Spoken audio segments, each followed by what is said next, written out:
Hey flower folks, welcome to Sheer Inspirations. My name is Sheer and I'm a botanist and a horticulturist, founder of Sheer Inspirations, located in Southern California, high desert zone 8B9A borderline.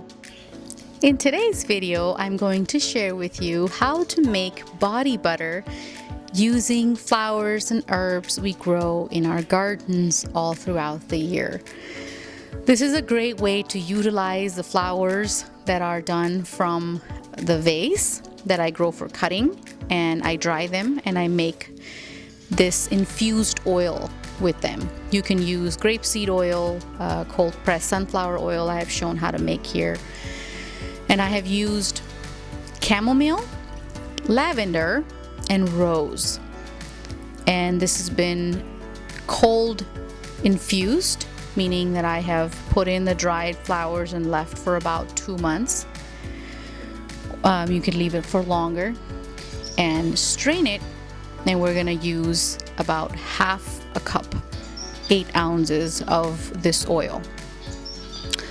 You don't have to use these particular flowers that I have used. You can use whatever you like or you have in your garden that is edible. Hollyhocks, pansies are a few examples. Roses, I have a ton of bushes, so whenever they're done from their vase life and starting to wilt, I take their petals off and I dry them, and then I infuse my own oils to make my own body butters. This way the flowers are not just serving the vase purpose, but they are multi-use before they go into compost.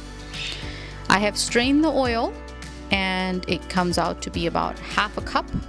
I am also taking half a cup of unrefined shea butter, and I'm going to go ahead and melt that down in a separate microwave safe container.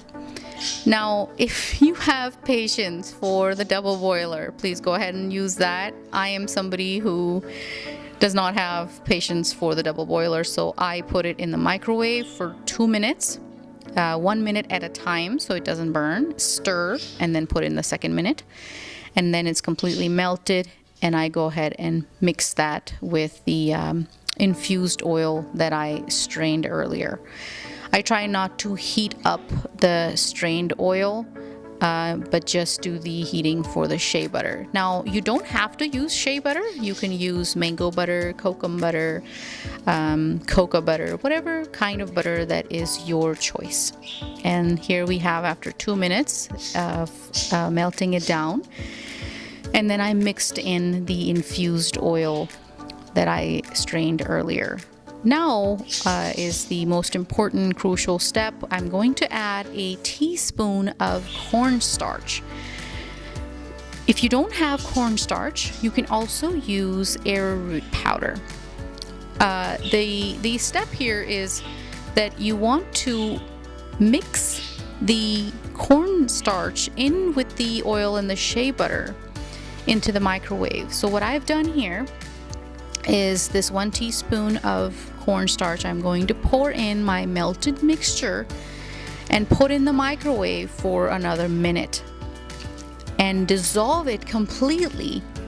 Now, the purpose of adding cornstarch is to make the body butter more quickly absorbable and not so greasy. This is the consistency it's going to be once you've warmed it up in the microwave and stirred it completely until it's dissolved. Then you go ahead and you mix that in with your rest of the mixture. And you want to put this in the freezer until the consistency becomes like this. It took my freezer 20 minutes to do this. Your freezer time may vary. I put a timer every 10 minutes and I go and check. This is what you're looking for. Once you are at this consistency, we are going to go ahead and whip this. And even though the color right now is kind of yellowish, brownish, it's going to turn completely white once we start to whip it, and you'll see here what I'm talking about.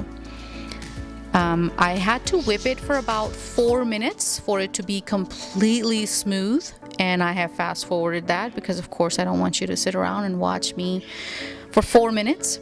So you want to whip it until it becomes thick and luscious, and you want to add add at this point your fragrances. I'm adding here sweet honeysuckle fragrance oil, and I also add sandalwood oil. You can certainly go ahead and use essential oils of your choice if you like for fragrance, or completely leave this option out.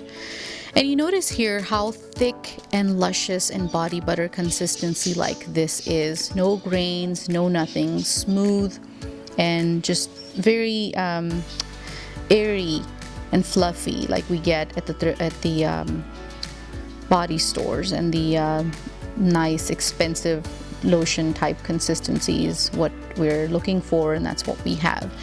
I'm putting it in a ball jar, 16-ounce ball jar.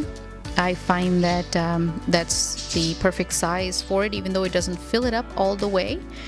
We used here half a cup of shea butter and half a cup of oil and whipped it together.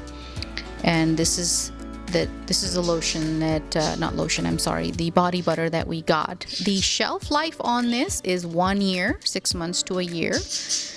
Because it does not have any water, I did not add any preservatives. However, if you have the preservatives on hand and you want to use, certainly go ahead and use those. I only make these in smaller batches. This lotion here, this body butter here, would last me about 6 weeks, and then I'll make the next batch of the infused flowers of the next round that I have, and I flip-flop as to which ones I do. Sometimes I only do rose or chamomile, hollyhock and chamomile, hollyhock and lavender, a rose and lavender, and combinations are endless. I hope you enjoyed the video, guys, and I will see you in the next one. Bye.